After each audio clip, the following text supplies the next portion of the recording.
तो ये है क्लास 9th का 3rd chapter the world of numbers. आज करेंगे एक्सरसाइज सेट 3.3। इस वीडियो में इस एक्सरसाइज को कंप्लीट करेंगे।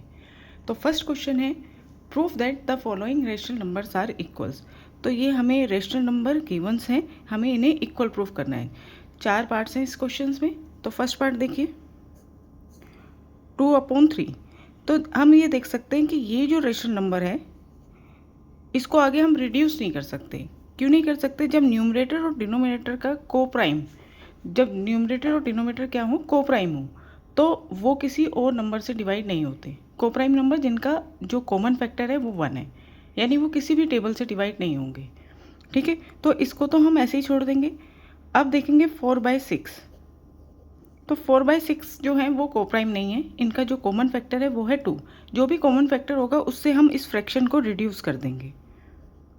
ठीक है, इस रेशनल नंबर को रिड्यूस कर दिया, 2 से डिवाइड करा, तो ये क्या बन गया 2/3। 4 को 2 से डिवाइड किया 2, 6 को 2 से डिवाइड किया 3। तो हमारे पास LHS 2/3 है और RHS में जो फ्रैक्शन है वो भी हमने रिड्यूस करके 2/3 दिखा दिया।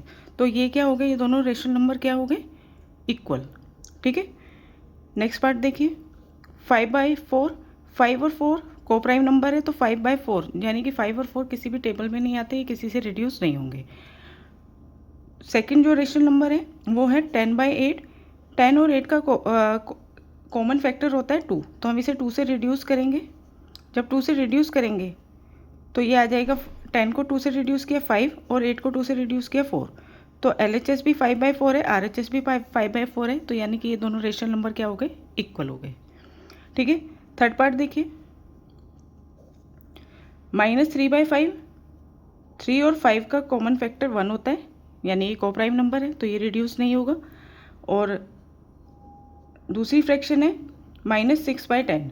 6 और 10 का कॉमन फैक्टर हो गया 2, इसे भी 2 से रिड्यूस किया, तो ये कितना आ गया -3, और 10 को 2 से डिवाइड किया, ये आ गया 5। तो LHS और RHS दोनों फ्रैक्शन क्या हो गई, इक्वल हो गई। ठीक है, फोर्थ पार्ट 9/3। 9/3 को 3 से डिवाइड कर दो। ठीक है, 3 से हमने न्यूमरेटर और डिनोमिनेटर को डिवाइड कर दिया, तो न्यूमरेटर आ गया 3 और 3 को 3 से डिवाइड करेंगे 1। तो LHS जो फ्रैक्शन है इसको हमने रिड्यूस करके क्या बना दिया 3, और RHS में जो फ्रैक्शन है वो क्या है 3 है। इस तरह से LHS और RHS दोनों फ्रैक्शन जो हैं वो इक्वल प्रूफ हो गई। सेकेंड क्वेश्चन फाइंड द सम। बहुत ही बेसिक सी एक्सरसाइज है। अब देखिए 2 फ्रैक्शंस हैं, इनका सम करना है। तो देखिए सम करने के लिए हम क्या करते हैं, सबसे पहले जो डिनोमिनेटर होते हैं फ्रैक्शंस के, इनका एलसीएम ले लेते हैं। 5 और 10 का एलसीएम 10 आएगा। ठीक है, सेकेंड स्टेप में जो एलसीएम आता है, फर्स्ट फ्रैक्शन जो है हमारी, उसके डिनोमिनेटर से इसको डिवाइड करो। 10 को 5 से डिवाइड किया 2 आया, यहाँ पे 2 लिखो, मल्टीप्लाई न्यूमरेटर कर दो, फिर प्लस का साइन है तो प्लस का लगा दो। 10 को 10 से डिवाइड करोगे 1 आएगा, न्यूमरेटर से मल्टीप्लाई कर दो। 2 × 2 4 प्लस 1 × 3 3 और अपॉन में 10, तो ये क्या बन गया 7/10। ठीक है, इसी तरह से नेक्स्ट क्वेश्चन 12 और 8 का एलसीएम आ गया 24। अगर आपको डायरेक्ट एलसीएम लेने में दिक्कत हो तो आप साइड में निकाल सकते हैं। ठीक है, अब 24 को 12 से डिवाइड किया, आ गया 2, मल्टीप्लाई न्यूमरेटर 7 से मल्टीप्लाई करना है। 24 को 8 से डिवाइड किया, आ गया 3, मल्टीप्लाई न्यूमरेटर। ठीक है, 2 7 × 14 प्लस 3 5 × 15 अपॉन में 24, तो ये कितना बन गया 29/24। नेक्स्ट 7 और 14 का एलसीएम आ गया 14। 14 को 7 से डिवाइड किया 2, 2 मल्टीप्लाई -4 प्लस 14 को 14 से डिवाइड किया 1, 1 मल्टीप्लाई 3। 2 की मल्टीप्लाई -4 से करेंगे, आएगा -8 प्लस 1 × 3 3 अपॉन में 14। -8 प्लस 3 कितना हो गया -5/14। ठीक है, नेक्स्ट क्वेश्चन थर्ड क्वेश्चन में सेम चीज़ है, अब हमें डिफरेंस फाइंड करना है। तो 6 और 4 का एलसीएम आ गया 12। 12 को 6 से डिवाइड किया 2, मल्टीप्लाई न्यूमरेटर 5। 12 को 4 से डिवाइड किया, यहाँ पे माइनस है तो बीच में माइनस का साइन आएगा। 12 को 4 से डिवाइड किया 3, मल्टीप्लाई न्यूमरेटर, तो 5 2 × 10 -3 1 जा 3 अपॉन में 12, 10 - 3 हो गया 7, 7 अपॉन 12 आंसर। ठीक है, नेक्स्ट देखिए 8 और 4 का एलसीएम आ गया 8, 8 को 8 से डिवाइड किया 1 मल्टीप्लाई न्यूमरेटर, माइनस 8 को 4 से डिवाइड किया 2 मल्टीप्लाई न्यूमरेटर, 1 × 11 11, 2 3 जा 6 अपॉन में 8, 11 - 6 करेंगे 5 आ गया 5 अपॉन 8, ये आ गया आंसर। ठीक है, नेक्स्ट देखिए पहले इसको एक स्टेप सॉल्व करेंगे। ये -7 अपॉन 9 है, इसमें से माइनस करना है -2/3, तो इन दोनों माइनस का प्रोडक्ट होकर ये क्या बन जाएगा, प्लस बन जाएगा। ठीक है, माइनस और माइनस का प्रोडक्ट क्या हो जाता है, प्लस हो जाता है। 9 और 3 का एलसीएम 9 आ गया, 9 को 9 से डिवाइड किया 1 मल्टीप्लाई -7, प्लस 9 को 3 से डिवाइड करेंगे 3 मल्टीप्लाई 2, 1 मल्टीप्लाई -7 -7 आ जाएगा, प्लस 3 2 जा 6 अपॉन 9। अब देखिए एक इंटीजर माइनस का एक प्लस का है तो हमेशा सब्ट्रैक्शन होता है, और माइनस वाला नंबर बड़ा है तो आंसर माइनस में आता है। -7 + 6 -1 upon 9। Fourth question, find the product. अब देखिए जब हमें सम और सब्ट्रैक्शन करना है फ्रैक्शन में तब हमें एलसीएम लेना होता है। ठीक है, लेकिन जब प्रोडक्ट या डिवाइड करना होता है तब नहीं करना होता। अब हमें 2/3 की मल्टीप्लाई करनी है 3/10 से। अब कुछ भी चीज़ कटती है अगर ऊपर नीचे तो हम उसे कट कर सकते हैं। इस 3 से न्यूमरेटर और डिनोमिनेटर आपस में कैंसिल हो सकते हैं। इस 3 से ये 3 कैंसिल हो गया, और 2 और 10 इसको हम रिड्यूस कर सकते हैं, 2 1 जा 2 5 जा, तो न्यूमरेटर में 1 आ गया और डिनोमिनेटर में 5। ठीक है, नेक्स्ट देखिए 7 अपॉन 11 मल्टीप्लाई 5/8। अब आप यहाँ पे देख सकते हैं कोई भी न्यूमरेटर और डिनोमिनेटर एक दूसरे को कैंसिल नहीं कर रहा या रिड्यूस नहीं कर रहा, तो हमें इसमें इस केस में हमें सिर्फ न्यूमरेटर के न्यूमरेटर से डिनोमिनेटर के डिनोमिनेटर से मल्टीप्लाई करनी होगी। 7 5 जा 35, 11 8 जा 88। Third part -4 upon 7 multiply 5 upon 14। यहाँ पर भी देखो, यहाँ पर हम 4 और 14 को 2 से रिड्यूस कर सकते हैं। -4 को कट करोगे तो आ जाएगा -2, 14 को 2 से कट करोगे आ जाएगा 7। ठीक है, अब -2 मल्टीप्लाई 5 -10, और डिनोमिनेटर में 7 × 7 49, ये हो गया आंसर। अब आ जाओ फिफ्थ क्वेश्चन पे, फाइंड द क्वोशिएंट। अब यहाँ पे हमें डिवाइड करना है, तो डिवाइड में हमें क्या करना होता है, जैसे इस फ्रैक्शन को इससे डिवाइड करना है तो डिवाइड के साइन को हम मल्टीप्लाई में चेंज कर देते हैं, और डिवाइड के बाद जो फ्रैक्शन होता है उसका रेसिप्रोकल कर देते हैं। ठीक है, तो अब 3/10 का रेसिप्रोकल करेंगे तो क्या आ जाएगा, 10/3।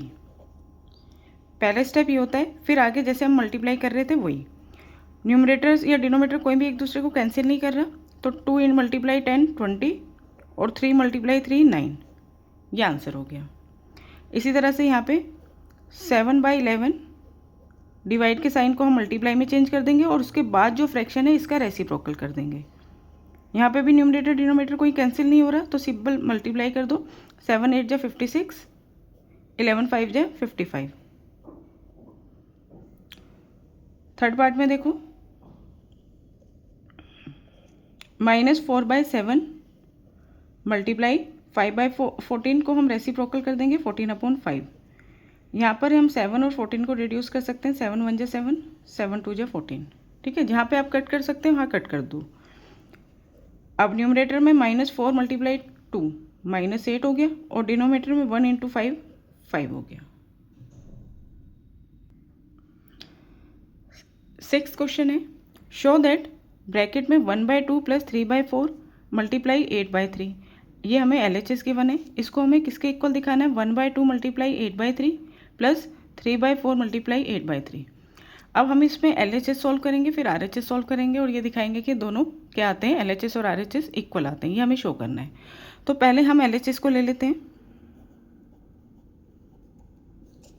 ब्रैकेट में है 1/2 + 3/4, फिर उसकी मल्टीप्लाई करनी है 8/3 से। ठीक है, तो पहले जो चीज़ ब्रैकेट में होती है ना उसे सॉल्व करते हैं, और ब्रैकेट के अंदर ही सॉल्व करेंगे। 2 और 4 का एलसीएम आ गया 4, पहले इन दोनों रेशनल नंबर को हम ऐड कर देते हैं। 2 और 4 का एलसीएम आया 4, अब 4 को 2 से डिवाइड करेंगे 2 मल्टीप्लाई 1 प्लस 4 को 4 से डिवाइड करेंगे 1 मल्टीप्लाई 3 और बाहर जो रेशनल नंबर है 8/3 उसे एज इट इज़ रहने दो। ये हो गया 2 1 जा 2 प्लस 1 इंटू 3 3 अपॉन में 4। ठीक है, अब ये क्या बन गया 2 + 3 5 5/4। ठीक है, अब हमने इसे सॉल्व कर लिया तो हम इसे ब्रैकेट से बाहर निकाल देंगे। अब ब्रैकेट रिमूव कर देंगे अपॉन 8/3। अब यहाँ पे 4 1 जा 4 4 2 जा 8 5 2 जा 10 1 3 जा 3। ये हमारा LHS आ गया। अब सॉल्व करेंगे RHS को।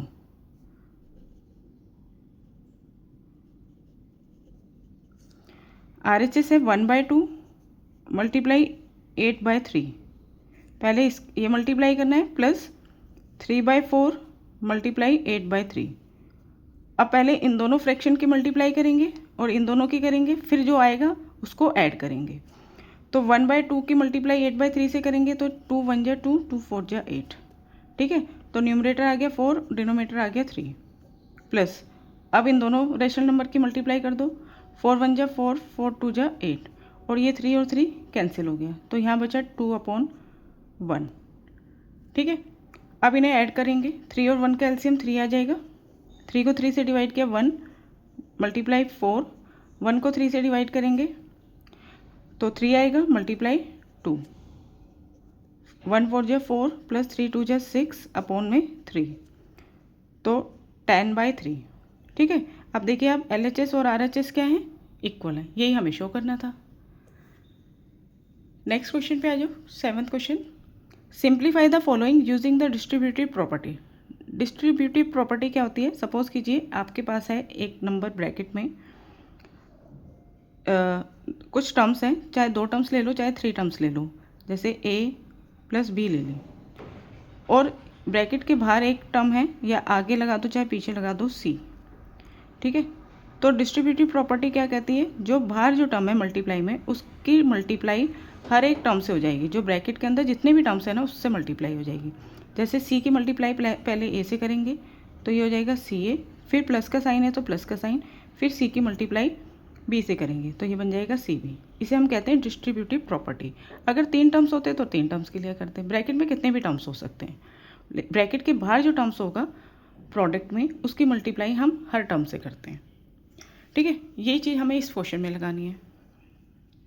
अब देखिए 7/9 की मल्टीप्लाई करनी है हमें 6/7 माइनस 3/4 से। तो पहले हम करेंगे 6/7 से, 7/9 मल्टीप्लाई 6/7, फिर माइनस का साइन है तो बीच में माइनस लगा दो, फिर 7/9 की मल्टीप्लाई करेंगे हम नेक्स्ट टर्म से 3/4 से। ठीक है, अब यहाँ पे 7 से 7 कट हो जाएगा। 6 और 9 को हम रिड्यूस कर सकते हैं 3 से, 3 2 जा 3 3 जा, तो यहाँ आ गया 2/3। इसी तरह से यहाँ पे रिड्यूस कर दो, 3 1 जा 3 और यहाँ पे 3 3 जा 9, तो न्यूमरेटर में आ गया 7, 3 4 जा 12, डिनोमिनेटर में आ गया 12। ठीक है, यहाँ पे लिख देती हूँ मैं पहले 2/3 माइनस 7/12। अब इसे सॉल्व करते हैं। 3 और 12 का एलसीएम आ गया 12, 12 को 3 से डिवाइड किया आया 4, 4 मल्टीप्लाई 2 माइनस 12 को 12 से डिवाइड करेंगे 1 मल्टीप्लाई 7, तो ये हो गया 4 2 जा 8, 1 मल्टीप्लाई 7 7 ही रहेगा upon 12 is equal to 1/12। Exercise का लास्ट क्वेश्चन है, find the rational number x such that. हमें एक रेशनल नंबर x फाइंड करना है सच दैट। कैसे?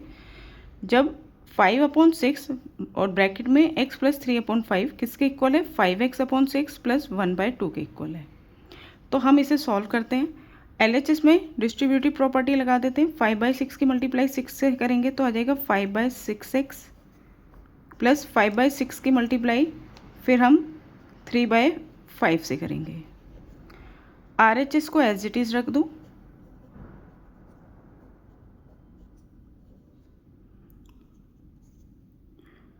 Five by six x plus इस 5 से 5 रिड्यूस हो गया, 3/6 को 3 1 जा 3 2 जा, तो ये आ गया 1/2, ठीक है, इक्वल टू 5/6 x प्लस 1/2। अब देखिए, आप यहाँ पे ऑब्जर्व कर सकते हैं पूरा LHS RHS के इक्वल है। अगर हमारी x वाली टर्म डिफरेंट होती तो हम x वाली टर्म्स को LHS में कर लेते और कांस्टेंट टर्म्स को RHS में करके सॉल्व करके x की वैल्यू फाइंड कर लेते।